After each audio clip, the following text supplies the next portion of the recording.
I'm slowly becoming emotionally invested in Star Wars. That's something that I can admit.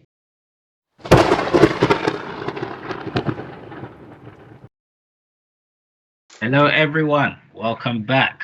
We are back. I have the Stone podcast. I'm here with my boy Daniel. Hey. Man, let's just get straight into it. The Return of the Jedi. By the way, it's the first time we've seen this, and this out of all three of them was definitely the best one. You know what? I enjoyed it. I liked it. I found it way more entertaining and engaging in terms of like my interest in it, and in terms of like not, I wouldn't say staying awake, because I did stay awake for all of them, but you know when you're least interested in movies, yeah, the way that you know, just the intake of what's actually going on. Like I found it hard to follow on in the previous two, like in the first one I found it so hard to follow on because of even certain things, the events that you're talking about, I was like, wait, what the hell is he talking about? Second one, I found it a bit easier to follow on. Third one, yeah, I pretty much followed on from the beginning to the end, and I found it it was, like I said, I found it engaging because it was entertaining. The quality looked amazing. When was this one made? 83, so 3 years after Empire Strikes Back, Yeah, which I think already looked much better than A New Hope. Yeah, the quality in this one looked amazing. When the film first started, I looked at it, I said, am I in the right one? Or am I watching like one of the recent Star Wars that just came out? It looked amazing. And even like off rip, especially with the scene in the, I don't know what it was, the pub, or you know, the first villain or antagonist, what we want to call him, the blob guy. Jabba. Yeah, Jabba. And then obviously in his little, I don't know if it was his house or pub or whatever, and then the whole musical scene. It was just, I found this one very humorous. Like the comedy in this one was very, like, it made it better. It was entertaining, man. And I liked the whole, like, the theme of internal conflict in this one, especially within, of course, in Luke and in Darth Vader.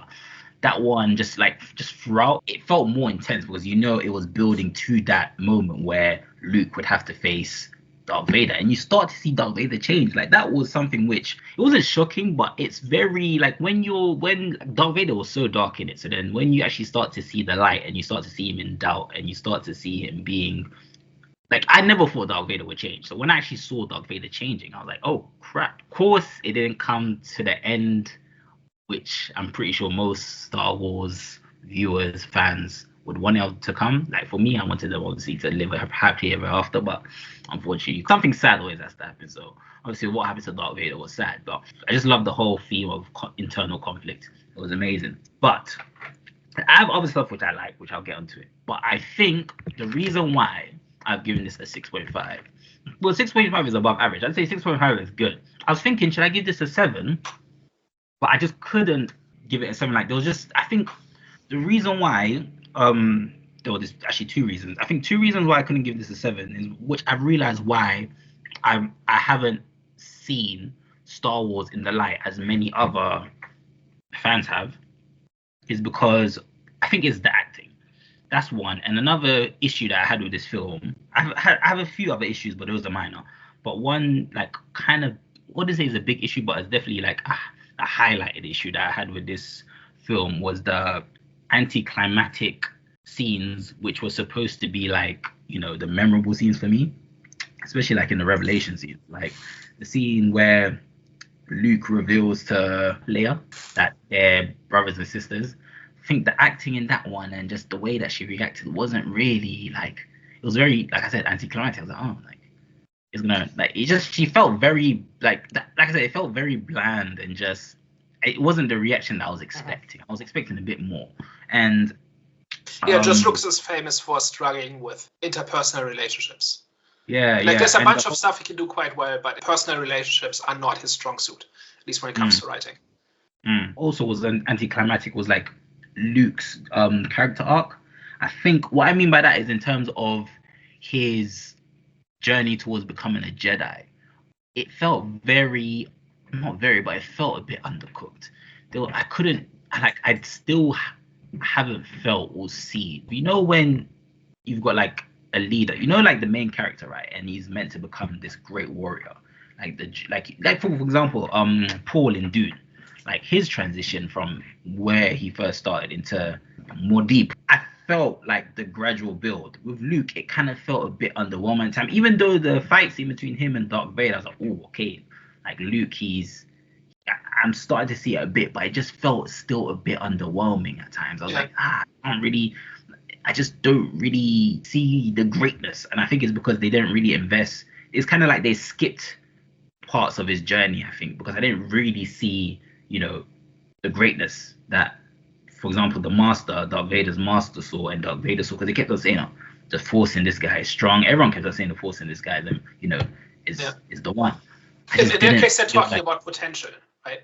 And we did see Luke becoming a full-fledged Jedi between movies, which, in contrast to Dune, where an entire movie was dedicated to Paul becoming more deep, right?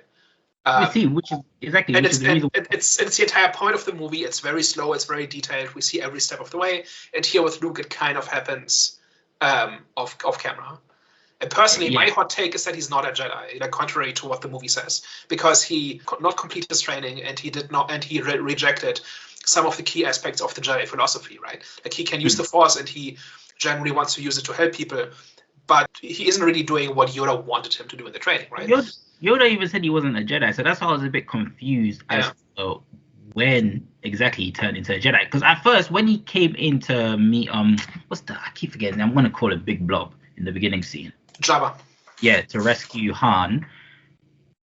They kept on, obviously they called him a Jedi, or he called himself a Jedi. I think he was joking, right? Like, he was playing just to add more of like the fearsome in amongst obviously his enemies.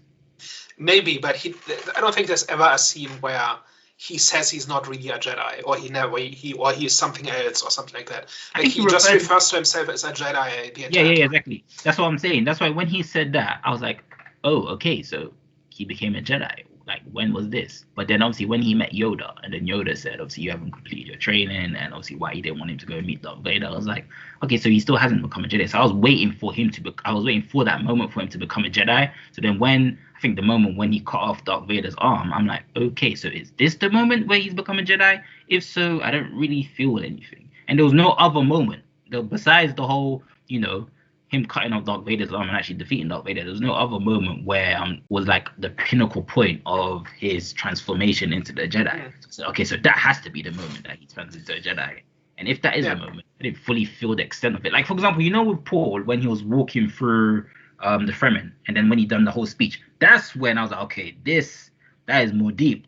I felt the transformation there. And I understand what the difference is, because obviously we saw his journey, and it was all centered around Paul, especially in was it the first one or the second one? Probably both. I just didn't really feel the one presence that I felt with other characters such as Paul. Yeah, you could argue that he becomes a Jedi when he gets to within an inch of giving into the Emperor's temptations, and then walks back, right? He does not actually cross that line, maybe. But I guess that's maybe semantics. But yeah, it doesn't seem like he's continuing the legacy of Obi-Wan and Yoda, right?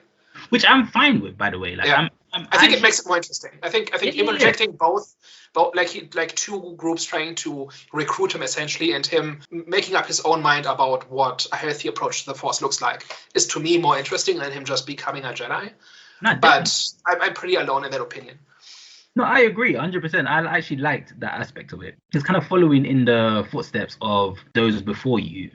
I don't think it would have gone, like, it probably would have overshadowed his character. And I say that in a way because, look, they all followed that way.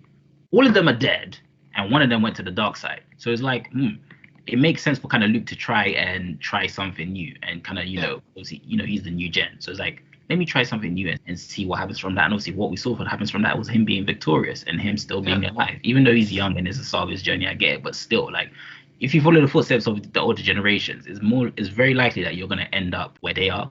Even though Obi-Wan and Yoda did have a long life, but it was a life of Yoda was hiding. It was a life of Yoda being in hiding, and Obi-Wan, was he in hiding as well? Yeah. Exactly. They were both in remote places in the galaxy, hiding from the Empire, and essentially waiting for their chance to move against the Empire. Exactly. So, doing things a new way, it makes sense. Yeah, overall, I liked it. I'm gonna go more into the stuff that I liked. There was one thing that really disappointed me. Do you want to hear the thing that really disappointed me, or do you want me to go for it? I have actually a couple with this movie. By the way, this was, like I said, everyone, this was the best film out of all three, and I actually really enjoyed this one. So I get it. I'm kind of going in onto it. There's more stuff that I do like, which I'm going to go into it. But one thing that really disappointed me and I found so anticlimactic was what's the green helmets guy? What's his name? The hunter. Boba Fett.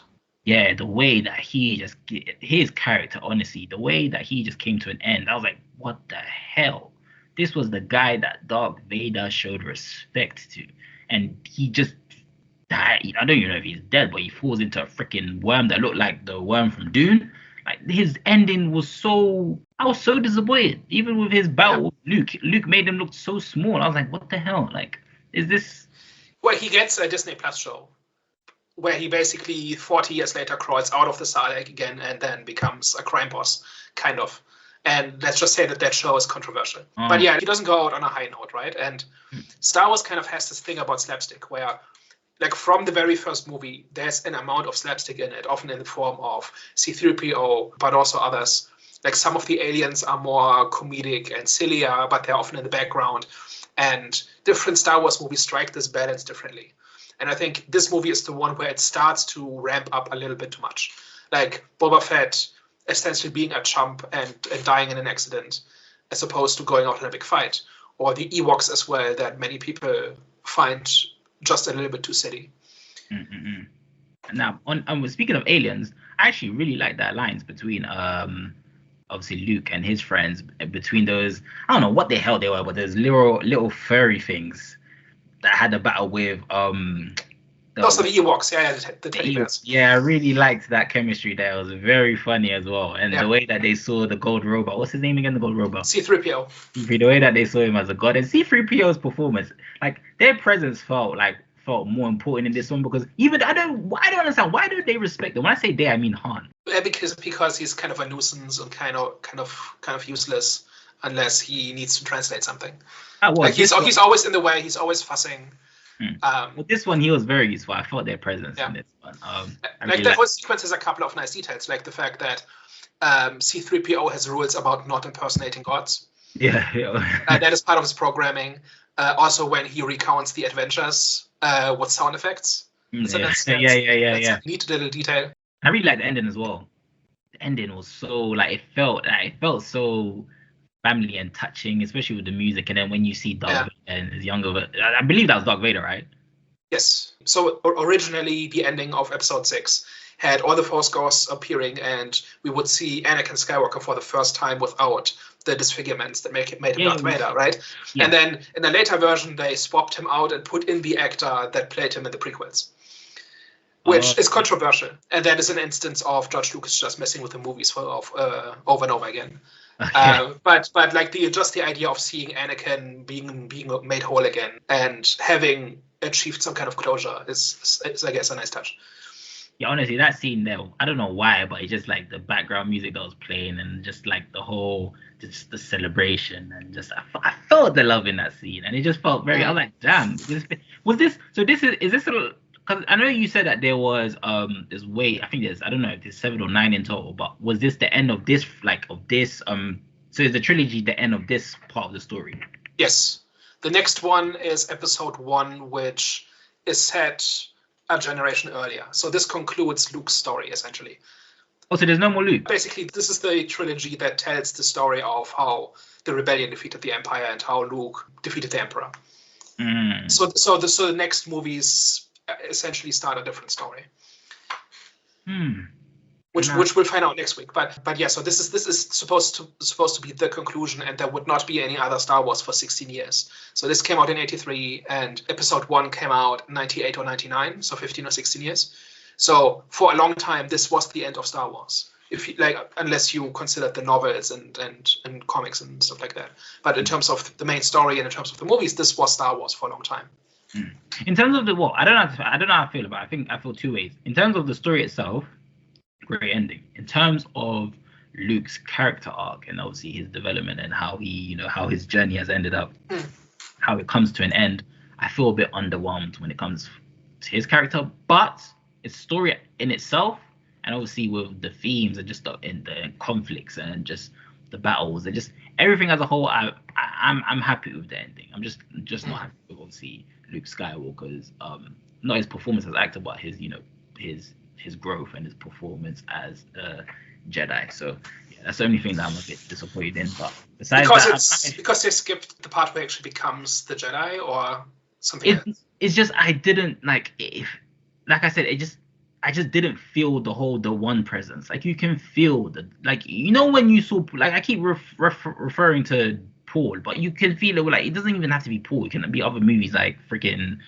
anime, like Goku. Like you can see his journey and how he becomes, like his journey from becoming a Super Saiyan. Like you can see, like you felt him becoming the one. And you obviously same with Paul. I'm just thinking same with Caesar and Planet of the Apes. Like you just feel with certain characters when they become the chosen one. I just didn't really feel it with Luke. I just didn't feel it, and I honestly believe it's because it felt like they were skipping and they weren't really concentrating. I think they should have done a movie where it was just dedicated around him, because obviously there was a lot of facets and there was different stories which we were kind of like, even though they all had a common goal, it just felt like there wasn't enough time spent on Luke. So that's I mean the core of the movie is him confronting Vader and getting through to him on a personal level as opposed to in a fight. Right? So that entire sequence where he gives himself up on Endor and allows himself to be captured so that Vader would take him to the Emperor. And then there's this long sequence, it's probably over 20 minutes, where basically the three are engaged in mind games, right? There's a fight, but it's kind of like it might as well not be there, right? Because it's all about these three characters trying to outmaneuver each other and trying to influence each other and outsmart each other. What do you think about that entire sequence? By the way, I loved that sequence, even though I felt it was a bit weird that the master, what's his name? The Emperor. The Emperor. Even though I felt it was a bit weird that he was literally telling Luke what he was trying to do. Cause I was like, why would you tell him? Rather kind of just because you're kind of like pushing him away from your plan by telling him, if you grab this lightsaber and you strike me now, you will fall into the was it the darkness or dark force, whatever. I'm like, the dark side, he was trying to get Luke to act out of anger. Yeah, I get that, but I think you can make Luke act out of anger without adding all of that. You could have just said, oh, your friends are captured, oh, your plan didn't work, now they're about to die. You could have used more persuasive language than just kind of spreading it out for him. Maybe that's what I'm gonna ask. Is that like an 80s thing, like an old movie thing? Even because I'm kind of answering my question, but I'm not at the same time, because I don't know. Is that like a sci-fi 80s thing where their lines are kind of like, like that, for example? Or is that just like a sci-fi niche thing, like a Star Wars niche thing? And the reason why I say that, because it kind of links into acting as well. Like I've watched old movies, right? And the acting in those old movies are really good. So I don't know why the acting in this one felt a bit, like I said, it didn't really feel too authentic at times. It felt very theatrical. Was that intentional, or? I think that's down to how George Lucas writes dialogue. But I think the whole thing hinges on the mechanics of the Force. Like what falling to the dark side means. It's not just being a bad guy, right? It's being consumed by your emotions, essentially. Yeah. And the Emperor is essentially trying to play these other two, like Vader and Luke, against each other, so that no matter what happens, whoever is the strongest of those two will end up being his apprentice, right? So that's basically what he's trying to do. And so in order to do that, Luke has to act out of his own free will in that way, right? He can't coerce somebody to fall to the dark side. They need to be motivated by destructive emotions and then act in selfish ways at the expense of somebody else, essentially. That is when the Force starts to corrupt you. And what the Emperor has to do is to get Luke to act in this way. And he does that by goading him and by maneuvering into a position where the only way forward for him is to act out of anger and fear and things like that. And if he does that, then the Emperor wins. What he doesn't count on is that Luke is able to get through to the human side of Vader, which the Emperor thinks is gone, has been destroyed. And the only person who could have gotten through to Vader is his child, right? Because that is our connection to the part that was once Anakin. Yeah. By the way, that scene there, like the whole interaction between the three, was one of the best scenes. The reason why I felt like it was one of the best scenes as well, because the way the Emperor kind of turned Darth Vader back into, like, he turned, like, the way he just minimalized him. Because I remember when he was introduced, and then the way that Darth Vader just bowed down to him, I was like, freaking hell. Not number one, the fear factor on the Emperor increased from this to that. Because of course you saw bits of him, but you didn't really see him in. You saw bits of him in the second film. I don't know if you saw him in the first one, but in the second film you saw a bit of him, so you kind of felt a bit of the, his evil spirit lurking, and you can kind of feel that, right? But in the second one, when he was actually introduced, and the way just Darth Vader went into submission, I was like, whoa, this guy is a serious guy, because Darth Vader is Darth Vader, you know what I'm saying? Like, he's got such a force behind him where it's like you can feel it. And even like when the way that he was just submitted to him, I was like, okay, now this kind of increased the stakes, because we now know what the big challenge is. The challenge is Luke, obviously, them two, Luke trying to bring his dad back on his side and bring out the light in him. And obviously, Darth Vader's challenge is, as well as bring Luke back to the dark side, but as well fight the internal conflict. Obviously, Luke's got internal conflict of not trying to kill his dad, but Luke, I don't really feel like that was an internal conflict for Luke, because he kind of really already decided from the get-go that he wasn't going to kill Darth Vader when he told Yoda. Not Yoda, I mean Obi. So yeah, so the stakes, I already felt the stakes were already high, because you already got a guy like, the master making Darth Vader back into a little boy, and it's like, damn, like, so in my thought, like, if Darth Vader does actually end up teaming with Luke, what the hell is going to happen? Like, how the hell are they going to come against the guy that made Darth Vader look like into a little boy? So the thought of that just had me a bit excited and had me a bit anxious in a good way to kind of find out what's going to happen. Which, even though his ending was like, the Emperor's ending was a bit anticlimactic as well, I wasn't disappointed with the ending, even though it was a bit climactic where he just picked him up and then threw him. But it was fitting, because that cost him his life.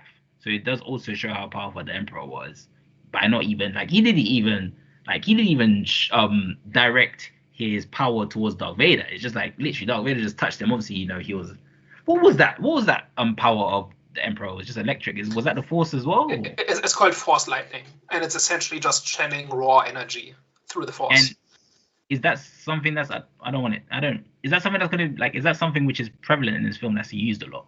It's one of the staples. Like any Star Wars game or other media is probably going to feature Force Lightning at some point. That's something that you can learn even if you're not from the dark side. Like, it is a dark side thing, because hurting somebody with lightning like this is very direct. You have to do it with the intent of inflicting pain, and you can't do that without the dark side. Basically, is the idea.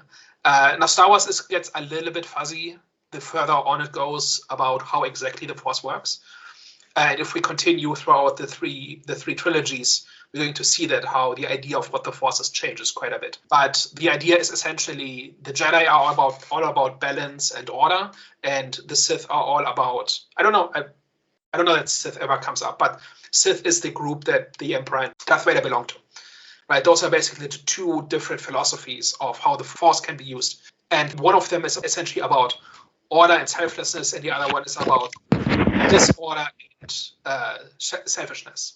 And that's kind of the dichotomy between the two in the way they use the Force, essentially. And so what I like about the Force Lightning is that it's like the expression of just wanting to inflict pain and harm. Like, you can't do that with a serene mind that is just in perfect balance with everything, because you have to do it with the intention of causing harm and suffering. So that's a neat little detail there. But I think the entire sequence of this showdown between the three, I think it's really, like you said, the acting is really good, and I think a lot of it is non-verbal as well. Yeah. There's a bunch of places there where somehow Darth Vader has facial expressions. Yeah. Right? Which is not easy to do with a helmet. Yeah, I agree. It was crazy. I actually agree, because you could like, I could feel like I knew what his facial expression was saying, especially when Luke was begging him to stop the Emperor. I could feel like it's like I knew what his facial expression was in that moment, and his facial expression before, even when he said, what was the I forgot the scene, but there was a scene where Luke was standing where he kicked Darth Vader down the stairs, and then they had a little interaction. I don't know if he said something about, he said, "You'll never you see," when he asked him to come. No, he said, "I can see the light in you," and he said something about, "I can see the light in you." And then Darth Vader was like, must have said something like no or something, nothing. But I could tell what his face was. I can tell that his face was probably like, when someone is in doubt of themselves. Yeah. Yeah, but there was and you can see this growing doubt in Vader the entire time, right? And it really starts when, after Luke has given himself up, and there's this period where they talk, Luke and Vader talk, but Vader has not yet brought Luke to the Emperor. And as they walk down this hallway and Luke talks, you can see the doubt growing in Vader. Even though he doesn't say anything, even though he's wearing this helmet. And I'm not sure if you're aware, but the voice of Darth Vader is not the same as the actor. Basically, Darth Vader is voiced by James Earl Jones, who is one of the great voices of cinematic history. And the problem is that they needed a really tall, imposing actor to play Darth Vader. And then the guy they hired does not have an imposing voice. So there's like footage of that actor saying the lines, and it just sounds silly. And so they got James Earl Jones to replace essentially ADR the lines. So the Vader performance, I think, is even more impressive when you consider that A, he's wearing a helmet the entire time, and two, it's two guys doing the performance. One person doing the mannerisms and one person doing the voice. And the two just line up perfectly. And it's really impressive and really, really fun to watch. Especially how subtle a lot of it is. And honestly, I think Darth Vader was the talking point for me when it comes to the trilogy. I think it was probably his performances was the best one for me, the highlight ones for me, which I'm not surprised, even though I thought it was going to be Luke, because of course, actually no, that's a lie, because I think I'm starting to become more of a fan of the villains rather than the actual heroes. I don't know why, but I think their performances is just more heartfelt, and like it's just more emotionally gripping than the heroes for some reason. I don't know why, but they often get to be larger than life. Larger than life? What do you mean by that? Like they get to have these massive personalities, and they get to have the initiative, and they make these big gestures, and they have these grand plans, whereas the hero is often more reactive. I think that's why a lot of the time villains are more compelling, or at least more fun to watch than the heroes. But yeah, Vader is definitely one of the great ones, and even Palpatine too. Like on paper, he's the lamest villain ever, right? He's this wizard, this evil wizard, the Emperor. Like his name is Palpatine. I don't know if they say it in this movie, but I was literally waiting for them to say it again. I didn't want to rewind it, but it just kept on referring as Emperor. I think at this point he has kind of erased his own past, and he's just the Emperor. But he's the Master. Sorry.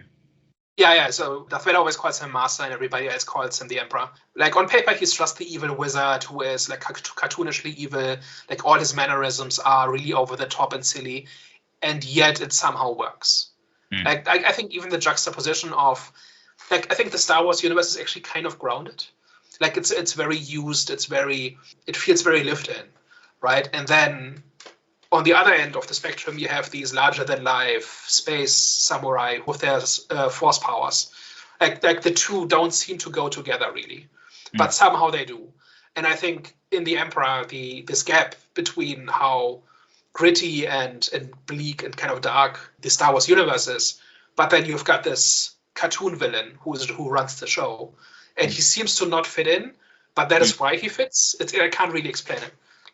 No, I hear what you're saying. And I only mentioned that one thing which I didn't really like about his character in terms of like the whole dialogue scene. But besides that, like I said, I felt the fear factor from his performance. And even though at times he was very, like you said, it was, I wouldn't say cheesy, but it was, you get what I'm saying? It was like that kind of like a TV film type of performance at times, but it worked.